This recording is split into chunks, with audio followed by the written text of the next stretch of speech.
Yeah, we'll run it after this. For people that don't know you and what you do, what would you say if I met you out in a bar or met you somewhere? How would you explain that? Okay.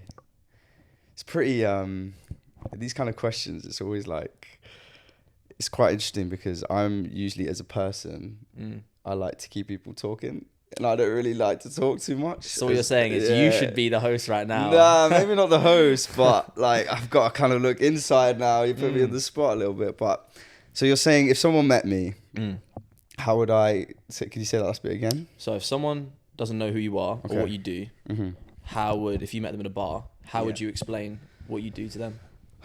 Okay. I mean, how would I explain it? I feel like, you know what it is, Neo?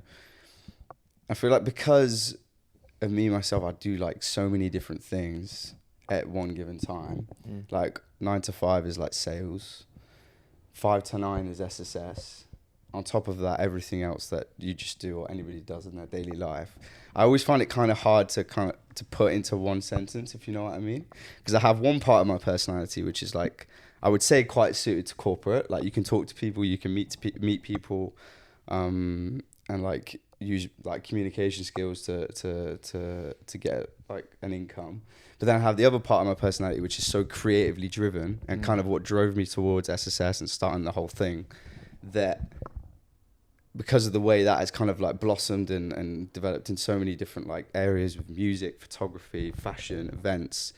Do you know what I mean? It's quite hard to always kind of put into one sentence. But I would say that like I'm somebody that is kind of just very driven to get where they want to be, and is just looking at any way possible to try and make it happen, to be honest. That's how I'd probably summarize it. And what I do, that kind of just depends on the time and the place. What needs to be done then, if you know what I mean. Does that make sense? 100%. I think interestingly you said like one thing you have is your like communication side, which is the 9 to 5. The other being the creative, that like post work kind of place that you go to. What do you find you naturally tend to most? Because like most people would relay their like earnings, their majority of their earnings, to like the skill they love the most. But like obviously we know now, like especially in society nowadays, that like 5 to 9 is such a huge thing, and like almost allowing you to like touch the other side of your personality. So which side do you feel like you naturally tend to more? Bro, this is the thing. Again, I definitely am more in touch with my creative side, but like I'm not stupid, right? Like at the end of the day, you've got to have a good job, and you've got to be switched on with your career. Because if you're not switched on with your career, like the reality is, as fun as creative stuff is, it takes a long time for the benefits to come out of it monetarily. Is that right? Was it? Yeah. So it's like, although I'm way more in tune with my creative personality, it's like I am very kind of wary of the fact that if not being from London, I want to live in London and I want to go out with my friends and like go out to eat or like go out for drinks or whatever you may do, like whatever you decide to do with your time. It's like you have got to have that side of your life which is intact, for sure, and which is in tune, because if not, then everything else kind of crumbles around it. Because there's been periods, bro, where I've been sat there and I've been like designing or like thinking of ideas, brainstorming. I'm like, this is fucking great. Yeah. But then it's like, shit, to make money as well. Otherwise, I'm not going to be in this flat in like 6 months. Do you know what I mean? Like it's yeah. So that's kind of that's the hard thing to balance. But I'd say, yeah, I'm definitely more in tune with that part of my life. But I'm also very aware of the fact that the other part of it needs to be switched on. Dialed in. Yeah. Yeah. You touched a bit about not being from London. How do you feel growing up in Leicester kind of influenced who you've become today and that sort of creative aspect that you now seek? Yeah, you know what? Funnily enough, I was actually talking to someone a little bit about this last night because they asked a similar question, right? And I actually think it shaped a massive, massive part of it, and also shaped a massive part of how SSS has developed. And look, during this podcast, am I sitting here and I'm saying we've made it, because we've got a fucking long way to go, right? And I'm very, very, very aware that the grind is only just getting started. But from where it began to where we are now, I feel like Leicester played a big role, because being from the Midlands and being from quite like I'd say not even a city, right? I wasn't even a city. It's from a little place, Market Harborough. like the creative scene compared to London, it's like you can't even compare it. Do you know what I mean? Like it's like my town is probably the size of like a borough. Yeah. And it's like the access that you get to like the creative world is literally what you make of it. So it's like living in Shoreditch now, it's like if I want to go to a place and like try and meet some creatives, or I want to go see someone perform, it's like a 10-minute walk away. Yeah. But being from there, it was very much a case of like I knew that if I wanted to break into the world of music, fashion, photography, whatever, it had to very much be a case of me making the conscious effort to go out there and try and like get into them. And at the start, when I was kind of on my own doing the whole thing, I'd be sitting there, I'd be kind of thinking of ideas and brainstorming on different kind of approaches to make my work stand out a little bit more than it has. Yeah. But like a massive part of being able to do that was knowing that when I get the opportunity to move to a city, like have the best setup in order to kind of take it by the neck and just like kind of move forward. Do you know what I mean? 100%. Yeah. So I would say, yeah, that's definitely been a massive part of it. And I'm lucky enough now to live in London. So when I moved here, I kind of had all the right foundations in place. Like everything was right. So that it's just like when I met someone or I kind of had an opportunity that could be taken, the portfolio was ready. Like my contact was ready. The my approach and strategy and how I'd like to work was there. It was done, you know? Yeah. So it was like, it was ready to go. Whereas like, if I didn't have that time there, I wouldn't have had just all my kind of like that spare moment to figure it all out. So that when I came, if I didn't have all that ready, you could probably argue and say that a lot of the opportunities may not have come. Yeah, that makes sense. Totally. Yeah. I want to touch back on that whole like you developing SSS and everything, but just to go back a little bit, you speak about making the most of it. Do you have any like distinct memories of you as a kid, like maybe picking up a camera for the first time or doing something creative where you're like, oh yeah, that was like a sparking-esque moment? Yeah, that's a really good question. You know what? No, like I actually don't. I don't. You know what? Growing up like with family, I think like, they always pushed me into doing things creative, right? Like I used to paint with my grandma. Obviously, like kid growing up, you had always in the gadgets, right? But you know what? I never actually had like any affinity to cameras or anything like that. Yeah. But I always felt like I loved just being creative. Yeah.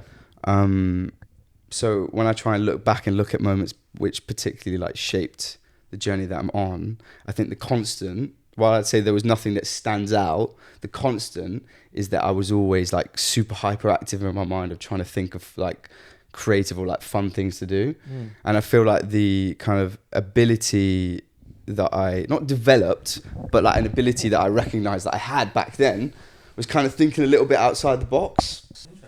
And I did that. I feel like I've done that like through growing up. Maybe it wasn't always like put out there, like the ideas weren't put out there, but I always knew that I had the kind of ability to see things in probably a different way to normal, which again, I would say is a massive reason as to why I believe that like what I'm trying to do is a little bit different, you know? I'm not trying to say I'm trying to reinvent the wheel or do anything crazy like that, but like I think that like the way that things have developed has been a product of that.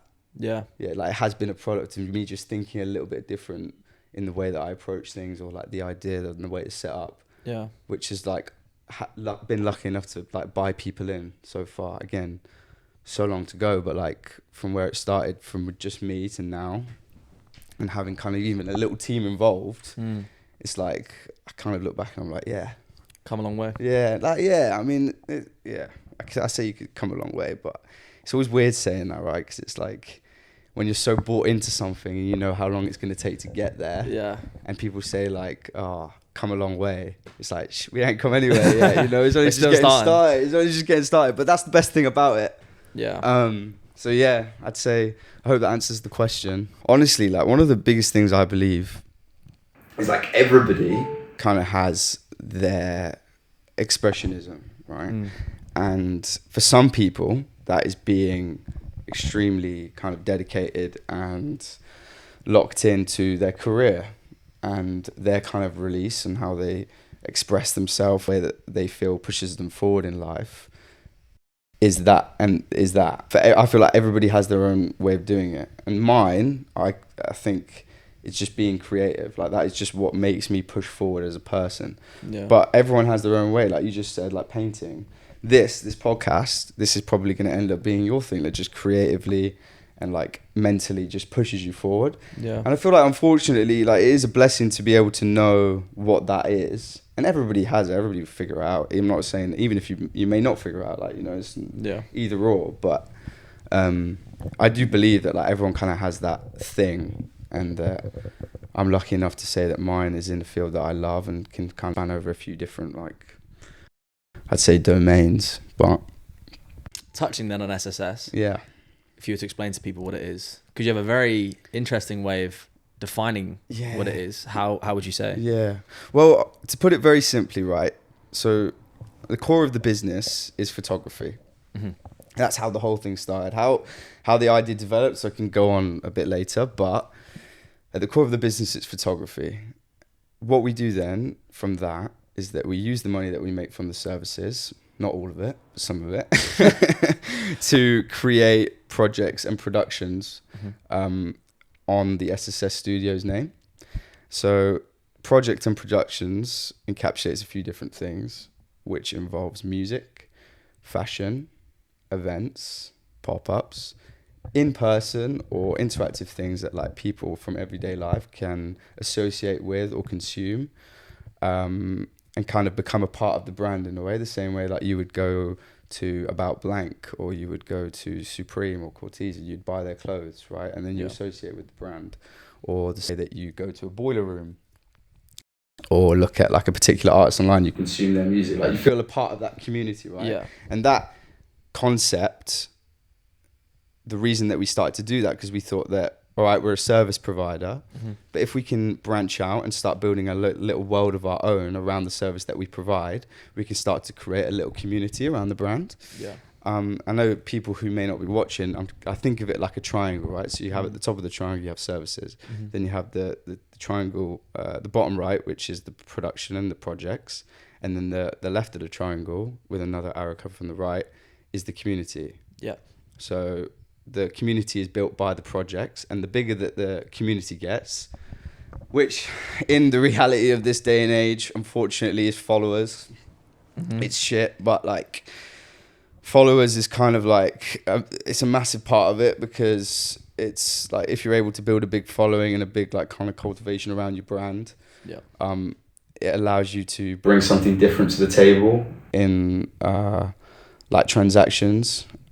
So the idea is that once you build a big enough community or following around your brand, we can then approach people for services and say that we bring something to the table here. It's always been very transactional. Like it's always been very kind of photos, like here's that done. Like that's kind of the end of it.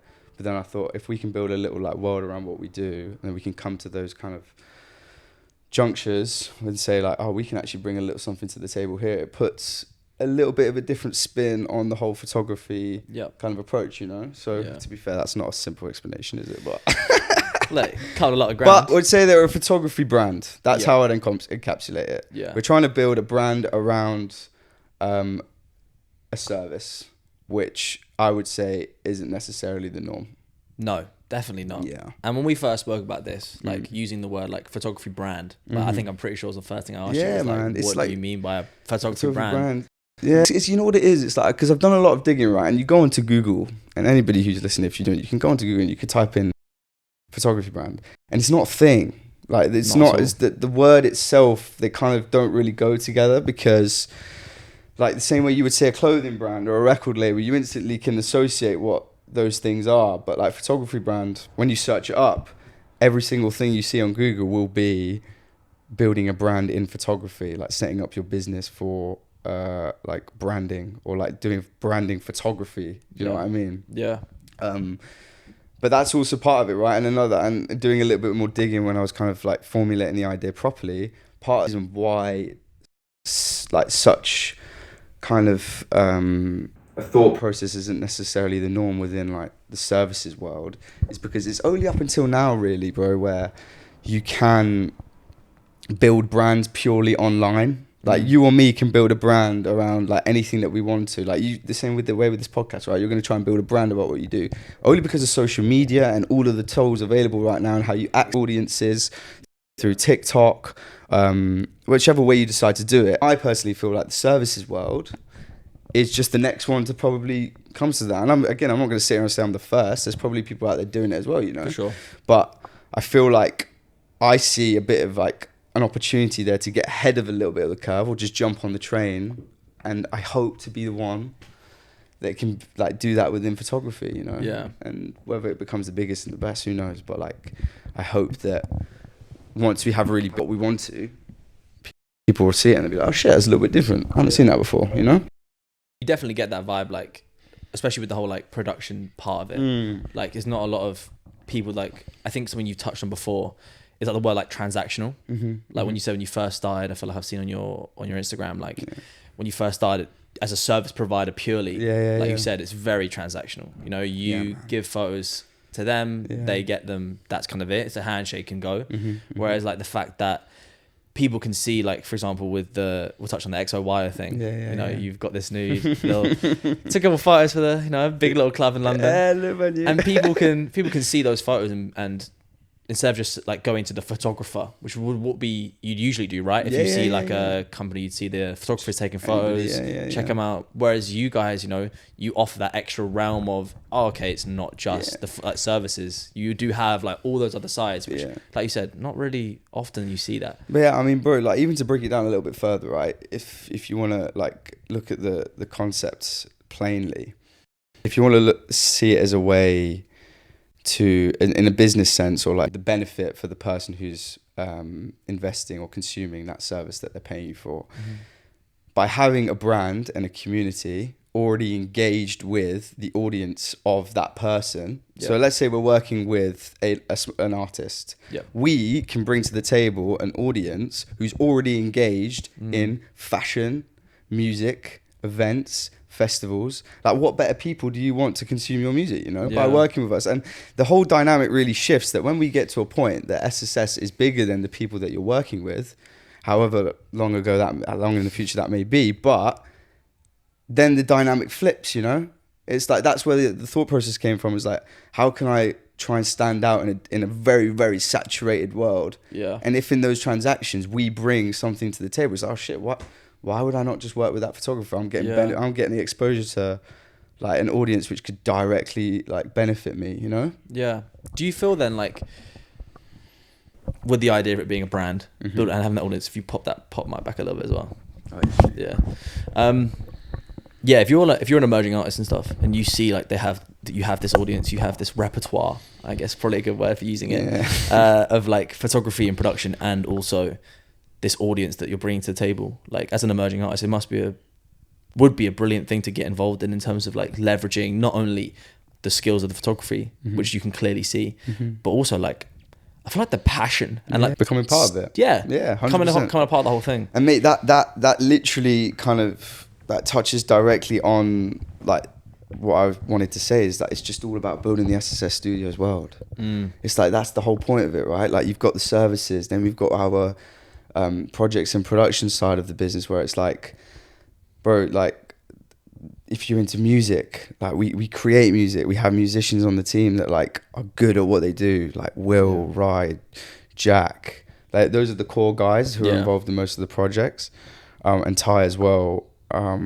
Like, they are good at what they do, and not only can we like create good stuff, but because they are good, like very good at what they do, when musicians come to us and like they're kind of like within those conversations, like, oh shit, like they're not just like guys who are just all right, like they're fucking good. And then like you got the fashion, it's like, you like creating clothes, you want to be part of it in that way, come and be part of what we're doing. You like running events, you want to go to events, you want to go to festivals, you know. It's just building out that world. And to be honest, like I was going to say, like, we've been talking for half an hour and I haven't mentioned him yet, but Ed, my business partner, he's a massive part of why that part of SSS exists, because when I first started it, as I said before, it was like service orientated. That's how the whole thing began.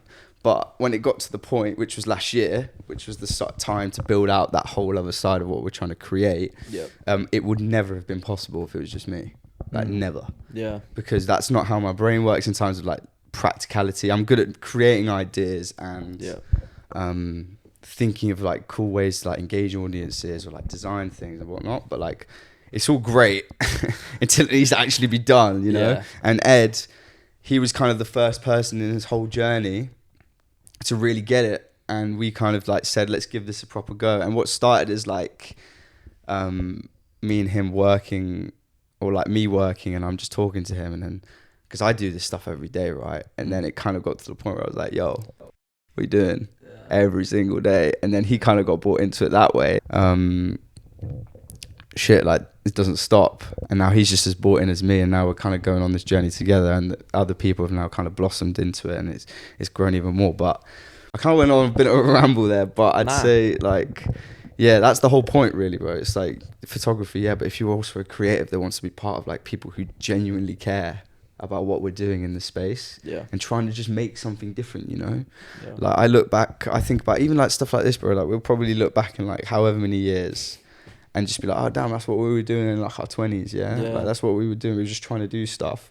And with SSS, I kind of see it as like we're creating a bit of like a time capsule of this era. Interesting. You know, like everything, because of the multifaceted nature of it, and because of how many things it can involve with people directly, like the other different realms in terms of like creating songs and clothes. It's like when someone looks back on that, they'll be like, shit, that putting it about. You know what I mean? That represents everything that was going on in 2026. Yeah. You got everything, like festivals, events, all of it, you know? So that's also a massive motivator for me. Aside from like it being like a cool idea and whatnot, like I love creating. I love just doing cool stuff with people I care about and people who are also bought in. So yeah. We'll definitely touch back on that, on the motivations and stuff, and like the people are so sick. But in terms of like how you met Ed, like how did that happen? I feel like you gave him quite a nice little love letter there. Yeah, so. I do, because you know what's funny? So right now he's in the Amazon. No. He's in the middle of the Amazon. He's doing like again, this is pretty, you probably hate me for saying this, but he's doing like, I don't want to say it wrong, but he's doing like an expedition, I want to say. Okay, yeah. I won't go too much into it because I don't want to say what, no, like, of course, if I say the wrong thing, but he's in the middle of the Amazon, doing like scientific research. So he's a scientist, again, similar to me. That's so sick. Bro, he's like, we have no kind of like affinity to this world. It's like, isn't like, maybe affinity is the wrong word, but it's the word, but it's like we both have our own lives that it's like that keeps us busy, but like this allows us to be involved in cool stuff that we wouldn't have had the chance otherwise. For sure. But yeah, so he's in the Amazon right now, and I met Ed at uni, and so funnily enough, when we met actually in our internship, that's when the whole thing started. That's when I started it in Reading, came back to uni for my fourth year of university, and I came off the back of just loving what I was doing in terms of creating. And when you go back into uni environments, it's always very much a case of dedicating with your studies and like doing whatever you need to do, but you also need to be locked into the fact of like, if you want to do anything else, you need to be good, because you're just going out and drinking and partying all the time. Honestly, it's wild time. That's what I mean. So, but during that period where I was still trying to stay consistent with SSS, albeit it was at a slower pace. But I remember, man, we became friends at uni, and we ended up living with each other fourth year. Oh, sick. Yeah. And then it kind of just blossomed through that. And luckily enough, from that happening, like our friendship blossomed as well. And he just saw the light. And well, I mean, we were already good boys before, right? We were already best mates before. But I feel like this has allowed us to kind of just go head on and just take things even more by the neck, you know? I assume then doing this has brought you a lot closer. Like obviously you were boys before, but like this just brings another level. 100%. Because mate, like, I feel like a lot of the time, sometimes people may see like how much, maybe even not how much, but like what I'm doing with this stuff, right? And they may think that, he's just like every Friday, Saturday, he's not doing anything. Like he's just like staying and he's working, he's like not doing anything. But for me by doing that, what they don't see on the other side is that SSS for me, it's like incredibly, what's the word? It's like, it's incredibly social. Yeah. Like I'm talking to one person one night, like for example, Kit. Like one night we're designed on a call for like fucking flipping 2 hours, like talking to Jules about the next idea that she has, that we can do to create some sort of like campaign or whatever it may be with whatever cool ideas that she normally has. Then the next day I'm like talking to the website guy, like creating stuff for it like that. Yeah. And then on like a random Saturday, we'll go to the festival and we'll be taking photos, me and Ed, on stage in front of like 10,000 people. Damn. You know? Yeah. So it's like, oh, it may seem from the outside like, oh, like it's just being boring or whatever. But at the same time, it's like, it allows me to do so many cool things with people that I can do it with. You know what I mean? Yeah. Now I feel like any business owner, anybody who is trying to just make their way in whatever field that it is, will go for a period where it's like, oh, it's lonely, you can't really do much, whatever. Like you have to, you've got to delegate time, but a lot of the time, like that's the thing that keeps you going. Just the fact that you're just creating and just doing things that, like, you wouldn't have the opportunity to otherwise.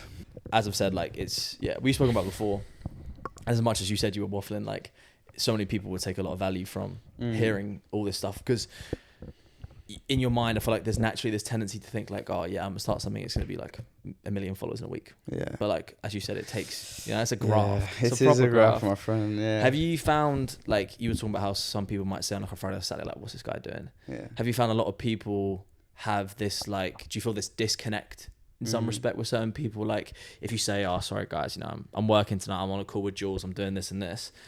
Have a lot of people ever turned to you and been like, bro, what are you doing? Like, you're wasting your young years, you're doing whatever. You know what? To be fair, like, I think I've been lucky enough to have a set of people around me who, albeit me in the moment, be like, oh, come on, man, what are you doing? What are you doing? Like, I know deep down they all, like, care for me, For sure. So I know that, like, whilst in the moment, I, at the very start, probably found it very much a case of like, didn't really know, or they didn't really like care for it. But at the same time, how are they ever going to know? How are they going to know? Like nothing, like it's only now, bro, have I got to the point where I feel like, because it's become more real and there's something tangible there. Yeah. Like, and other people involved, that people like kind of, they get it a little bit. Yeah. But it's in that little first period whereby, do you want to check if it's... Nah, go on, keep going. It's only in that first little period that,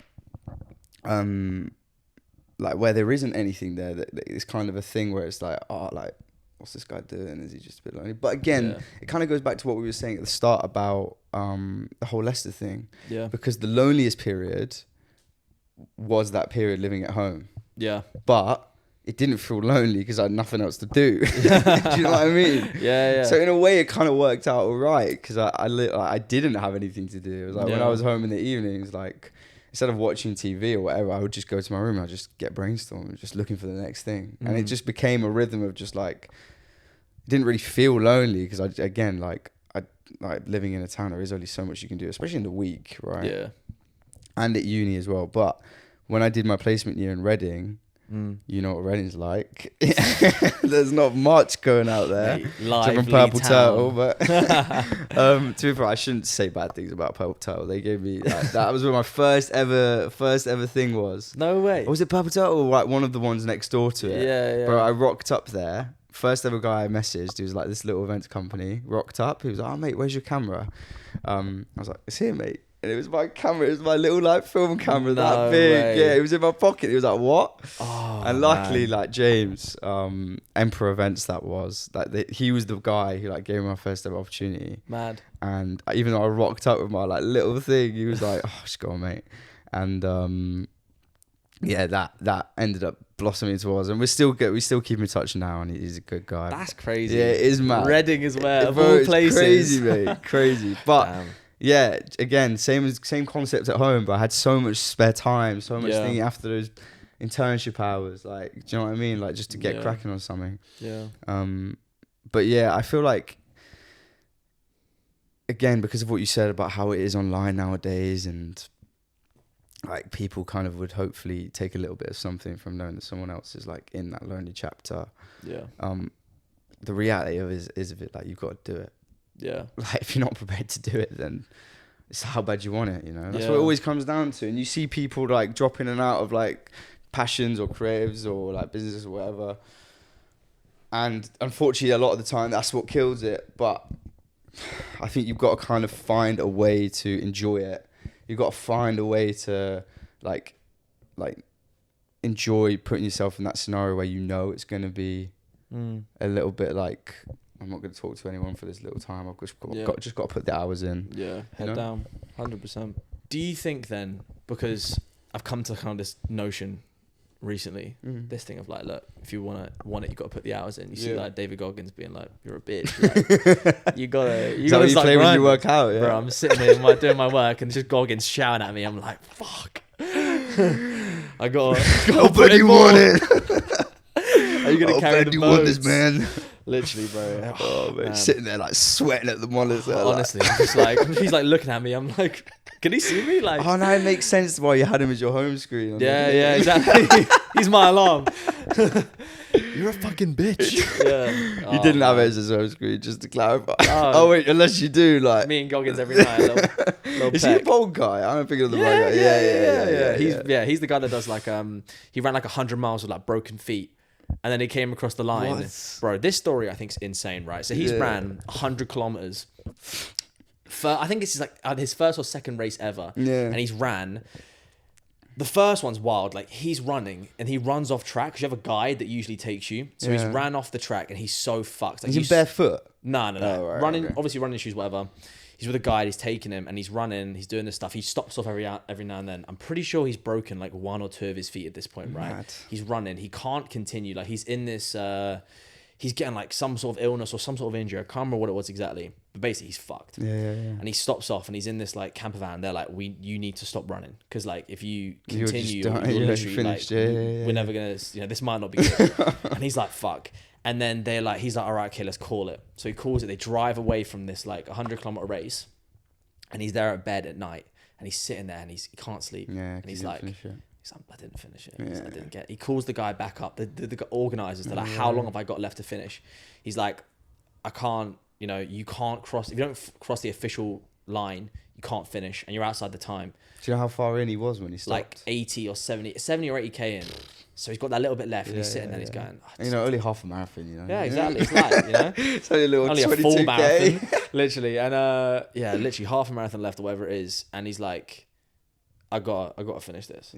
So they drive him back out. Mental. Him and I'm pretty sure one of his boys were, because half his team is left. They've all gone home thinking he's not finishing. They drove out, literally him, his wife, and this one other guy, and he's ran the last 20 kilometers, finished on this random road that's nowhere near the actual like Moab finish line, purely to be like, mentally, I did it. Yeah. Fair. And like that level of motivation is crazy, which you in some respects need in that lonely chapter to be like, 100%. I've got to push through all the noise and actually give yourself the best opportunity to succeed. Yeah, man. Like, as you've been saying, you're doing something in like a avenue which is very like highly populated. Yeah. Setting yourself apart. Yeah. But in order to do that, you gotta put yourself out there enough and put enough hours in as to where it would be unreasonable for you not to succeed. Do it. 100%. 100%. I think like really interesting actually. I have this conversation with a friend of mine called Dill a lot, and if there's one bit of advice that I'd say to anybody who is trying to get into something and wants to be dedicated to a particular cause or goal that they want to get to, and you're going to have to go through a similar period, find people who are aligned mentally on that. Yeah. Like, find people who are equally as dedicated to their own version of what that is, So my friend Dill, like, he's a YouTuber, and we call it the infinity game, right? We say that me and him are in the infinity game because we know that we're not stopping until it's done, until we get to where we need to be. And the concept of not stopping, because there's no end point, it means that it's impossible that it doesn't happen. Do you know what I mean? That's why we call it that. And he was the first person that kind of like opened my eyes to really understanding that if you find similar people that are like so on the same wave as you, that process doesn't have to be lonely. Yeah. It doesn't have to be lonely. It doesn't have to be you just sitting there and not doing anything, like in a room at night, do whatever. Like, you can meet with your friend, albeit you might not talk to each other for a couple of hours because you're locked in, but it makes the whole thing a lot more enjoyable, And luckily, like, moving to London and like being able to go to these public spaces where you can work and like meet people and do those kind of things, it's helped a lot. And like, luckily now with SSS, we've got people, everyone who is involved. I would say, well, again, we have never really spoke about it directly, but we're all in the infinity game. Yeah. Like we all like for example, Will, unbelievable, probably the most talented musician I've ever met. Like that guy's gonna go to the top, but not only because he's gonna go to the top because of his talent. Yeah. Same with the other guys, like whoever else we work with, like Jack, Rye, Ty, whoever else has been involved. But I know that they're gonna be successful because of the grind. Yeah. Like they're not gonna stop until they get there, and they believe in their own craft. You've got to be as dedicated to the cause as much as you care about what it is that you're actually doing. Yeah. And same with Ed. He's not going to stop. Jules isn't going to stop. Kit isn't going to stop. And if you have a group of people that are all collectively bought into that same kind of thing, even though it's not necessarily said, yeah, it's like what better place to build, like, what better group of people to build stuff with, and naturally it will grow. But that's why I mean that I feel so proud as to where it even got to now. Like even if it stopped tomorrow, I'd be proud because it's like it naturally has developed in a way that the people who are like bought in are the right kind of people, you know. It's like who's all same like bought into like the grind of getting there. So yeah, it's funny. I think tracking your like story of SSS, like Purple Turtle. Yeah, you know, the oh man, the depths of Reading. I hope it was Purple Turtle now, wasn't it? Yeah, I hope so too. Purple Turtle. I feel like that rings a bit of a bell though, so I might be right. Yeah, no, but you know what it is? The reason I say I hope that it's good is because it has a bad rep. It has a bad rep. I can't say I don't think I've ever stepped foot in Purple Turtle. Yeah, I think it's even a bit of like an emo punk bar. It's a bit of you. No, not really. It's very SSS. Yeah, very SSS. It actually started in the depths of like the gothic punk, quarter, emo, grunge era. Yeah, I rocked up with my mohawk, camera in my pocket. So yeah, you've gone from what Purple Turtle, Reading, taking those photos individually. It's then grown out from taking photos as a service provider. Now into this brand world, and now as you've been touching on a little bit, you brought in all these people. How has that come about, and how have you widened the team past both? From yourself to Ed and now to this wider group? Well, I'd say with Ed, that one happened like most naturally, right? So that one happened like because he kind of got the idea and he believed in it as much as I did. Yep. So we kind of went on that journey together. But then honestly, mate, from that, the whole thing developed so naturally. Like we had the idea that we always wanted to make music. Will Jones, that is, who's the musical kind of like lead or director, you would say, of what SSS is. So anything that is music goes through him. He was good friends with Ed already. They'd grown up together. Yep. So albeit like we had a bit more of an easier in to get someone of his like ability per se to try and help us get to where we need to be. But as I mentioned before, he's as equally bought into his kind of career and what he wants to make out of music as I am with this. Yeah. So he saw the way that we worked, albeit we didn't have any backing at that point, like we didn't have like all of these crazy like clothes and like events and all these things. Like he just saw the way that we worked. Like me and Ed, and he saw how committed we are to kind of getting to where we wanted to be. Yeah. So we kind of posed the idea to him about like this musical part of like the brand and what we want to build, and he was bought into that. And because he was bought into that, other musicians then began to be were happy to be part of it, because it's then a thing of like, if Will's associated with it, like anything that guy does is going to be good, like a high quality. Like he wouldn't associate himself with anything that isn't like good musically or like that he doesn't believe in. And if he's associated with it, because how good they know he is, they want to be associated with it. Yeah. So that's how that developed. For example, Jules, just came back off like the model flash the Modern Rebel Flash Runway in Shoreditch yesterday, which was her really cool idea. Yeah. Look out. This will probably be out on the page by then. But Jules, it's a really nice story, to be honest, because just touching on that kind of like lonely chapter, right? Whilst navigating through that, there are going to be so many moments whereby nothing happens.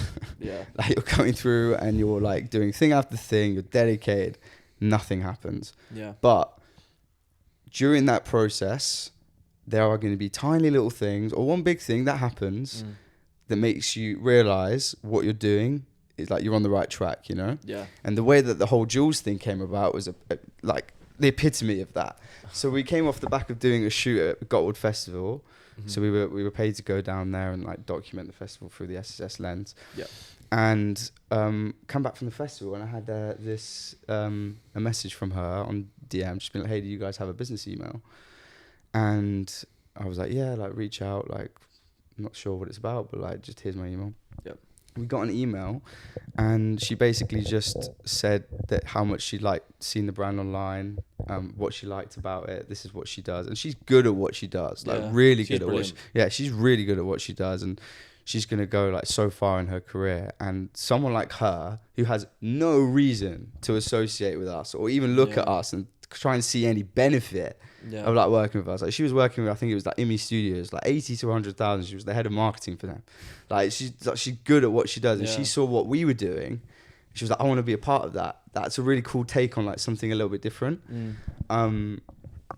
So then she kind of pitched the idea of the pop-up, and then like the relationship has developed, and it's like, again, so natural. And that in that lonely chapter, that was the little thing that I was going through a little bit of a period where I was just keeping grinding, keeping it ticking, and nothing was going. Like nothing really has happened in a while. That was just giving me that little spark. And then she emailed me. I was watching the tennis at the time with my friend Harry, and I was just like, and she sent her CV, she sent all of it, all of her work, and it was like, shit, like that's pretty mad. Yeah. Do you know what I mean? Like that's a pretty mad thing to happen. Yeah. And it just gave me again a little tick in my mind to know like, all right, yeah, I'm doing something right. You know, if someone like her can see what we're doing, wants to be part of it, do something right. And then just the last part to touch on. So obviously you got the music, which is Will, Ty, Jack, and Wright. Got Jules with the kind of fingers in all of the pies. Kit has recently come on, just helping us design a lot more clothes and trying to build out that fashion element of what SSS is. You can see now I'm actually wearing one if you're watching, but little plug. Yeah, little plug. Like that. I need to get you one, mate. Soon. Yeah, honestly. After we get on the website. Get that shop icon back. So yeah, and again, obviously he's my good friend, but at the same time, I know how good he is at what he can do. I believe like he's got like so many good skills that he could bring to the table. Yeah. And I know that if we again just do it together, I believe that if we do it for the right reason, it's going to happen. Yeah. So, yeah. So that's kind of like how it's developed, I'd say. It must be like, obviously it's very, you kind of touched on it a little bit as well about the rewarding factor of like, you know, you have someone email you and see the brand and see like, oh man, they want to be part of what we're doing. On a personal note, like alongside having all these amazing, talented people that want to like be part of it, how does it feel as like just on a personal level, like seeing these people and growing out your social network? Like, do you have this level of or sense of like reward or like personal like triumph, I guess, in like building this out, not only on a business level, but just personal level? Yeah. Again, it's similar to kind of what I said at the start, where it's like, it feels weird to say because I know it's only just getting started. Like only now do I feel like I've got a bit of a network and my network is being built. Yeah. But bro, 100%. Like it makes me feel really proud that it's like, because I know that from when I started, I didn't have anyone. I had friends that I could talk to about like creative stuff, but it was like no one that I could really like sit on a call with and just discuss like ideas for like hours and hours or just co-collaboratively like work. An interesting point on that. So like during this whole period, I used to get really down when I'd see kind of creative circles that like I'd want to kind of break into, and I'd always just see kind of the networks that people had. I'd be like, damn man, like I don't have that. Like, I feel like it's kind of holding me back, and it's like you can't force your way into those circles, because the minute that you feel forced, it's like no one's gonna like no one's who is this guy? Exactly, who's gonna chill with you? But only very, very recently did I realise that these guys who you see are older, who are in the industry and they've done their respective, bro, you build that. Yeah. You build that from the ground up. Like my network, all right, it may have been small at the start, but like if I look at the people I've got around me now, like I would rather have no one else. Yeah. And it's like you really do build that as you go on. You meet like-minded people and you see what they do and you're like, yeah, let's do this, let's do that. And it just grows and it naturally blossoms. Yeah. And that's how you end up with a really cool, like really tight-knit group of people, or even that could expand as you go on, you know? So, yeah, I mean, now, mate, I'm in a position where I could say I know musicians, I know events runners, festival owners, bloody everything. Like, if you would have told me that 2 years ago, I'd be like, what? Yeah. Do you know what I mean? But you make that. It comes very naturally if like commit to the cause and people can tell you're genuine. Yeah. Yeah. Do you look back now, or like you kind of touched on it, like if you were to have gone 2 years ago and be like, I built this company to what it is. I built these social like circles. Do you think if you told your older self like, this is how you're gonna feel, this is where you're gonna be, that Seb of 2 years ago would be like, you're lying? Like, no way. Nah, not at all, bro. You'd be like, bro, mate, I've known from the very start. Like, I guess it could kind of, it's a weird one because it could probably come across as cocky or arrogant, but I'm not. You know me, bro. Nah. I'm like the least cocky or arrogant person. But if there's ever been anything in my life that I've been 100% sure on, it's this stuff. Like, I know I'm good at what I do, but it's just knowing, like, having a vehicle to put it all out there. And I always knew that SSS was just going to allow me to do that. And being on a podcast like this was an eventual goal. Because I knew I have the personality. I know I have the skills to be out there and just, like, kind of communicate and meet people and, like, share a different side of myself. And I just knew that SSS hopefully will one day get me to those spaces. And, like, hopefully, who knows, like, whether that's radio or anything else, like, having something like SSS that can, like, put something to my name and say, like, I've done that. Yeah. Like, give me a chance or give me a shot on that, on something else, But, and another part, sorry to cut you off, I know you're going to say something. What I was going to say is that if you would have asked me 2 years ago, Seb, in 2 years' time, the business will be on 780 followers, I'd have been like, mate, we'll be on like 10K. Do you know what I mean? Like, I would have been like, we'll be on like 10K. Right. But this is also the thing that I've realized as well.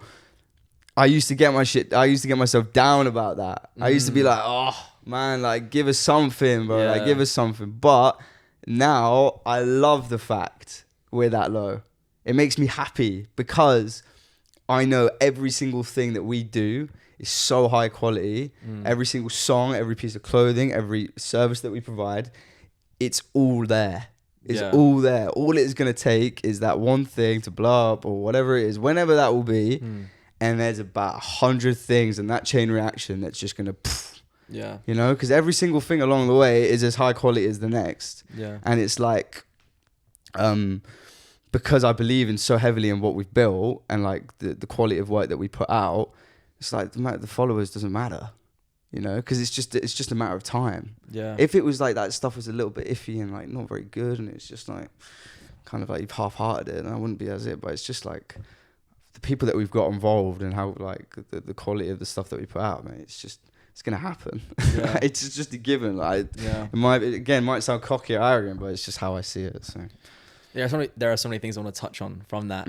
I think one thing that stands out from like even just like that brief answer to the question, like your eyes literally will light up at the fact of like, you're so confident in what you have done. And like, as you've said, like you aren't a cocky guy, an arrogant guy, at least from what I know. And I've known you for a long time. I'm not a liar. Not a liar. But like, do you think that having that level of self-belief, which is what it is, right? It's not arrogance, it's not cockiness. It is just a level of like confidence. Do you think that is like a necessary tool for anyone who's striving to achieve something which you perceive to be or want to be great? Yeah, man. I think it's so important. But you know what? Whether I want to be saying this on a podcast, I don't know. But like, if I look at other areas of my life, and I've spoken to my dad about this a few times, to be fair, like, mate, like growing up, like self-belief wasn't a trait that I always had. Like, it wasn't like something that, I was like, I knew every day, like, I was confident in what I was doing. Like, the way I kind of feel towards it is like with SSS. And the reason, again, probably it comes from the part of the reason I'm so confident in where it's going to be is because it's allowed me to grow so much. Like, whilst I wasn't very much the most self-believing person or like confident in everything that I did, one thing I did know I was confident in was like the creative side of things. And like, because I was able to put my work out there and like do what I wanted to do in that respect, that allowed me to realize that like, oh shit, I'm actually good at what I do. And because I was actually good at what I do, I realized, what am I not self-believing for? Like, why do I not have self-belief? It's just a flip of the thing in your head that's just like, what are you doing, mate? Like, it's just self-talk. And because of that, it's just made me realize that it's like, there's no reason not to. If you do genuinely believe that you're good at what you do, I genuinely believe it's only a matter of time until people just buy into it. And I feel like when you get going, that it's such a massive part of it is, especially in today's age with like TikTok and like Insta, it's like you can kind of be judged for putting yourself out there, but it's like the more that you kind of progress in whatever field that it is, you kind of just realize that like, well, I don't know if we should take criticism or like listen to people that aren't trying to do it themselves. Yeah. You know, like I have a massive thing where in my head, if it's friends, family, or close people around me, it's like if they come to me and say something that I believe is constructive, like I would listen, because at the end of the day, your friends and your family, you should listen to them. For sure. But anyone else, unless you're trying to do something or like you're trying to like put yourself out there and try and do something else, why have I listen to you? Like you're just a person who's just like, do you know what I mean? You're hating for no reason, you know? Yeah. So that's how I kind of block out like any other kind of like noise. Not saying that. Not saying that I get like flipping hate DMs. Yeah. Fuck this guy. Not saying that, but like you hear people talk, right? And I've had times over the years where people have said like, "Why are you doing this? Why are you doing that?" It's just like, man, like come on. The only person that's going to build the life that they want to build is me. Yeah. So it's like, why would I listen to people that aren't going to help me get there? You know? 100%. Yeah. Do you want to check the? Nah, it's cool. Okay. Cool. Yeah. Nah, we're good. Yeah, I think that's such an interesting thing. Like something I was looking at recently, something called the spotlight effect, whereby like say, like you said, when you start something, you feel like everyone's watching, everyone's got their eyes on you. But realistically, like you said, like no one really gives a fuck. Yeah, it's crazy. Like everyone's got their whole lives to deal with, but there's something about like putting yourself out there that's like this wild thing of like, oh my God, these people are going to judge me. They're going to see this, they're going to see that. And I think an interesting thing that you spoke about in some respects, have you had the idea of like stacking evidence and its relation to like self-belief? Well, so luckily enough, I have thought about that before, but luckily enough, the field that I'm in, it's kind of similar. I'm guessing your equivalent is like Substack, right? Yeah. Luckily with photography, you kind of stack the evidence, right? Because you do the work. Yeah. So that's my equivalent, but yeah. I was going to say like what you've done over the last many years, even when people do come to you and say like, you know, what are you doing? Like this isn't whatever. You have that level of evidence that's been stacked as to where you can be confident what you do and with your output, because you know you've got, like you said, that whole profile of all this stuff that's you know super high quality. 100%, bro. And again, similar to what I touched on before, where mate, things happen along the way that just make you realize again what you're doing is right. Like the biggest thing we've probably ever done is the Becky Hill Wembley Arena tour. Bro, I was stood on stage at Wembley Arena taking photos as like representing SSS Studios with Catching Cairo at Becky Hill's like headline tour in London. That's like, crazy. Yeah, like do you know what I mean? Like it was not as if I'm being there commissioned as a photographer. Yeah. Like for something or like whatever. I'm there representing SSS. And I've come to that thing as me, like as what me and Ed have built. Yeah. And like that's just again one of those things where it's just like shit. I can, like, do you know what I'm doing? It's right, yeah, I can do it, you know? But it always comes back down to the service you provide as well, bro. If anybody's looking to break into this, like, kind of, like, world or, like, building anything like that, just always make sure the quality of work is good.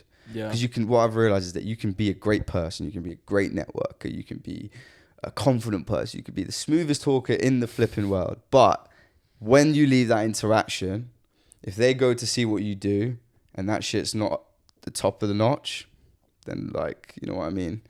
It's like they've got to be able to see, like, fall back on like, oh shit, this guy's actually good. Yeah. You know? For sure. Makes sense. Touching on that Catching Cairo thing. Yeah. Looking back at that now, or at the time, what was it like having such an experience? Because like that is what most people would, you know, dream of in your situation. Man, yeah, it was crazy. It was crazy. A mad period, to be honest. And you know what? Like with Tiff, I think we'll look back on like in however many years when we created what we want to create, she was the one that kind of ignited it, you know. She saw the belief in, she put the trust, along with her management, she put the trust in me and Ed to go out there and kind of like do what she needed to be done, right? And during that period, it was you could, in quotation marks, say it was our big break. Like all of that work that had been put in beforehand. Of course. It was like this is the moment to show that we can do it. Yeah. And that has been the catalyst for everything else that's gone on since. Yeah. Wow, that's crazy. Yeah, that is crazy. So and the fact again, like it's like we were at Brockwood Festival, I think it was, in the summer. Like it was our first ever festival shoot. And you know, like Hybrid Minds, the song Touch, probably one of like the biggest D&B songs of the last 10, 20 years, right? Great song. So I'm just doing photos at the festival, and at that point I hadn't actually heard of Catching Cairo. I'm on stage like taking the photos, and like that song. I'm like, oh wow, I think know the song. And I wrote it, and then she starts singing it. I'm like, oh my God, no way. Like, this is who sings that song. Yeah. Like, I was like, and me and Ed, like Ed was stood on the other side of the barriers because he was on stage because I had the camera. And like me and him were looking at each other and being like, yo, like this is mental. Like, because that was again like another thing where it's just like, shit. Like, how on earth have we got ourselves into the same kind of conversation or like, not conversation, same crowd of people where you're associated with someone who's like associated with that song. Yeah. And that was just a real moment where we were like, shit, this is so cool. And then afterwards, we made sure that we kind of like found her to say hello, not even for work or anything. Because that song, like that's just the biggest song like that means like a lot to us in our like uni group and stuff. Like it's like growing up or whatever. And we just wanted to say like, that was so cool. Like, thank you for that. Just purely as that. And then, bro, we saw her, we bumped into her, we got talking. And that's where it comes back down to the quality of work being good, because we had a great conversation. I was like, Tiff, I'd love to work with you. She was like, yeah, take my number, message me. She had no reason to do that, but she saw the work. Like when we left, she went out and she saw what like we do, and she was like, okay, cool. Like they can let's see if you can back his chat kind of thing. Yeah. So yeah, that was that. It was a mad period, to be honest, and she gave us a lot of cool opportunities, and I'll be forever grateful for it. Yeah. Which is, I mean, it's so cool. Like you said, like even not from like a business perspective. Yeah. Like you said, like being able to have these personal memories and be like, you know, when we were young, like, damn, we were with that. Yeah. We were with that Catching Cairo song, you know, Crazy. Touch. And like that song, man. Oh, so good. So good. It's insane. I do actually think it's probably one of the biggest, if not the biggest, in like the last 10, 15 years in drum and bass, probably. For sure. I think because it blends such a world of like, it's not only D&B, but it really brought in that like general market. Exactly, yeah. You can show anybody that song. My mum loves that song. Exactly. There loves you go. That song. There you go. Looking forward then, how do you see SSS over the next 12, 18 months? Yeah. You know how I love answering this question? You know, could you take a guess? I'm really intrigued to see how you think I'm going to answer it. Because I think that I have been asked this before, and everyone's kind of answers are a little bit different. But I see two kind of thought process. I can see you being like, we're just gonna see what happens, you know, we're just gonna go with the flow, or I can see it being a thing of like, just keep on doing what we're doing, or like growing out, doing as more productions as possible, take the music out as far as possible, the events as far as possible. So I don't know which route you're gonna go down, but to be fair, you actually hit the nail on the head. Oh really? Because it's a mix between the two, mate. Okay. Like, don't get me wrong, it'd be stupid to sit there at the beginning of each year and not know where you want to get to. Yeah. But like that's the plan, man. Just keep it going. I don't know where it's gonna be. Could be sat here in the same position a year later. So be it. I'm enjoying what I do. Yeah. You know, I don't do it for the money. I don't do it for the kind of like recognition or anything like that. I do it because I genuinely enjoy doing it. And like that's why, again, I'm so confident in where it's going to get to, because it's just like, by going through the process because I love it, it's like you naturally outwork anybody that sees it as a task. Like the person who feels like they have to sit down and do something, or like, they have to make the conscious effort to go and sit down and like work on their business or whatever they want to do, by like it never feeling as a task and feeling as natural as anything, it's impossible that it doesn't like, you don't outwork the person who sees it that way. Do you know what I mean? Yeah. 100%. And that's how I know, like, that's, again, it's just we've got the plan, we know where we want to be, as you said, to grow out the music. And the beauty about the creative industry is that, again, because I'm so confident in the fact of how high quality everything's going to be, like, you just never know where it could go. Yeah. Like, the music could develop and we could end up doing a song with whoever in the next year. For example, the most recent record collection with Danny Chaska, and that's going to be coming out in probably like a month or two. Like, the guy is like on like 100,000 something like that monthly listeners on Spotify. Do you know how mad it is that like SSS Studios is doing a song with someone like that? That's do you know, pretty, do you know what I'm saying? Like, 780 followers out of this guy. It's crazy, but it's what I mean. It's just like the fact that that's even a thing. Yeah. And it's not even just a thing. The song's fucking sick, and this guy's and Danny's gassed, and it's like, we met Danny, and he loves the idea, and like, I'm so grateful for him for like believing in us. But again, it comes back to like Will being involved. Like, it's not as if we're coming to the table with just like, we want to do this cool little pretty thing. Like, we can actually do it. Yeah. Like, we have the people who can do it to a high level. So it's again like that sort of stuff will just develop the music, the fashion, we're gonna get a proper clothing line going. Like I think the plan is in summer to drop our first collection, and like albeit at the start, I'm very appreciative of the fact that people probably just see it as like a little merch or like a gimmick. But like again, 5 years time, bro, like who knows where that stuff could be? Yeah. And the events, like who knows? We could be running our own little gigs and like whatever in a year. So that's the beauty of it, and not knowing where it's gonna get to. But all I know is that in the process, we'll just keep it ticking, man. If I was to sit in an SSS meeting, creative meeting, or sit down with yourself, and I was to say, what sort of feeling you guys will share as a team, what would that be, do you think? Excitement, for sure. Okay. For sure. And the great thing about it is that at the beginning of this whole journey, it was very much a case of like me and Ed trying to put ourselves out there and trying to like find any opportunity to have a vehicle to put our work out and like our ideas out there. But now, because of like the way that things have developed, there is a direct benefit for anybody being involved in SSS. Yeah. If you're in that creative space, there's a direct benefit to being in this circle. Yeah. Like, for example, when we were talking to Jules about like getting involved properly, before that was like kind of like concrete, because we always knew that we wanted her to be part of it, but like that conversation needed to be had, and we're like, and she said that part of it for her is like she sees the fashion, like that side of things, which she's most intact with, but she's not going to have exposure to like music audiences, like a music side of the world. Yeah. And we said to her like, look, like we want you to be the girl who like comes into our music projects, takes everything you know from the fashion world and bring that to the music world, you know? And it's like an opportunity for you to meet artists that we work with, and like for you to tell them about what you do, and then you benefit from that. The same with Will, like with the fashion and like the events, you know. It's just, there's a whole ecosystem that in however many years will be living and breathing. Yeah. And it's like from the outside in, it's like, it's no longer a thing of like, we don't need or want random people to be doing it. Like, you know what I mean? You benefit now from being like part of it. Yeah. And one thing I always like will be so kind of like insistent on is that I always want to be like, I don't know what the right word is. I'd say like consistent with like being like giving to others. Like I look out for like when I started, like you always needed those people who like kind of believed and like took a chance. Yeah. And that's what I believe that I want to carry on doing, but it's figuring out the right moments to do it. But yeah, hope that answers the question. No, it does. No, it's wicked.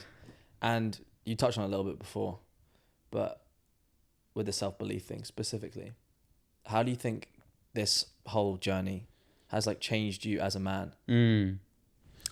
A lot, for sure. I didn't pause because it hasn't, because it definitely has. And again, it's part of the reason why I know I won't stop, right? Because it allows me to put myself in scenarios, in circles, in environments that I would never have had the opportunity to grow in otherwise, you know?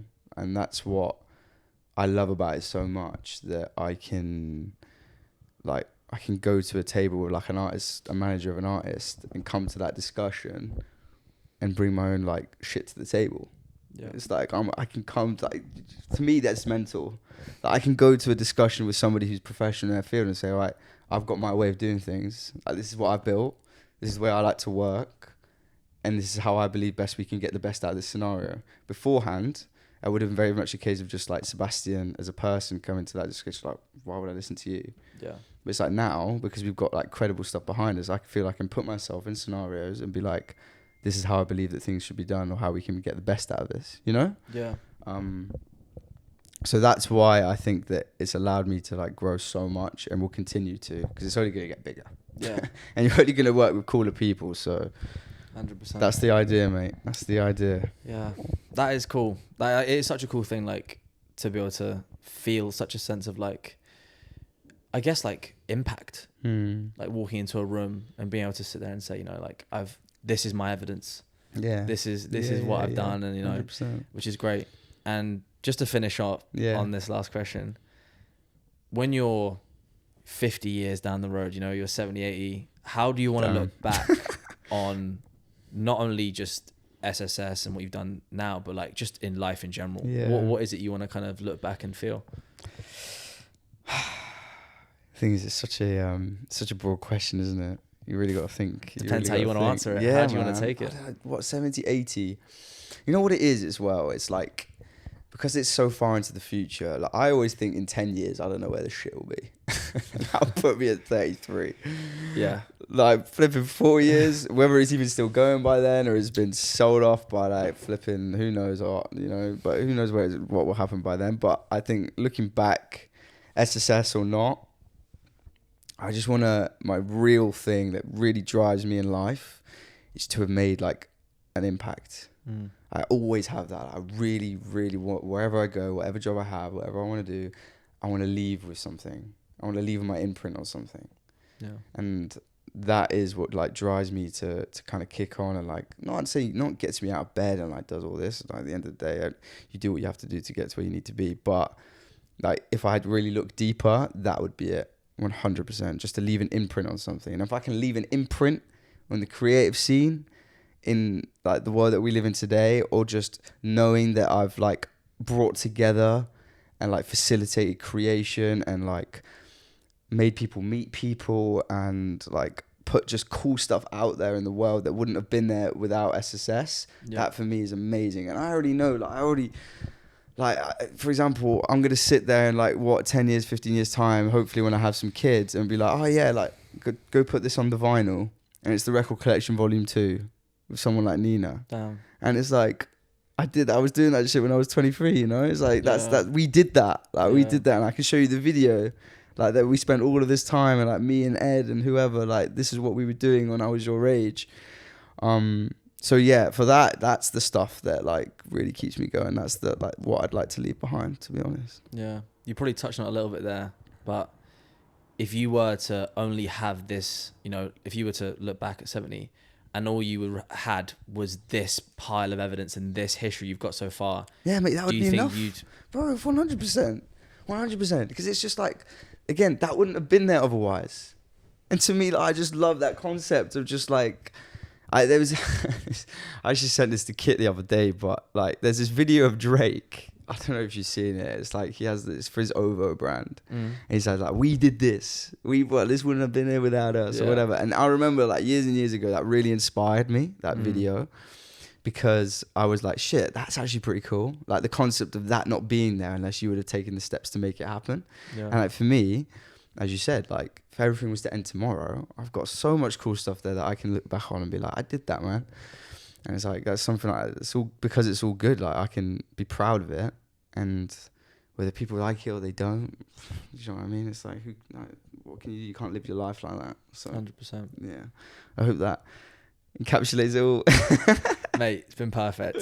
Thank you. I've loved it, mate. I've loved it. It's been brilliant. I think you've provided a lot of value for a lot of people. Thank you. Obviously. I hope I have. And if I haven't, then hopefully I will one day, yeah. Get in his DMs. Yeah. Brother, thank you so much. All really good, appreciate it. And I can't wait for this podcast to go on and just see what it becomes as well. It's been a pleasure to be the first guest on it, my friend. Thank you for coming on. Thank you for being here. Mate. Appreciate you, brother. Out, man. Take the best.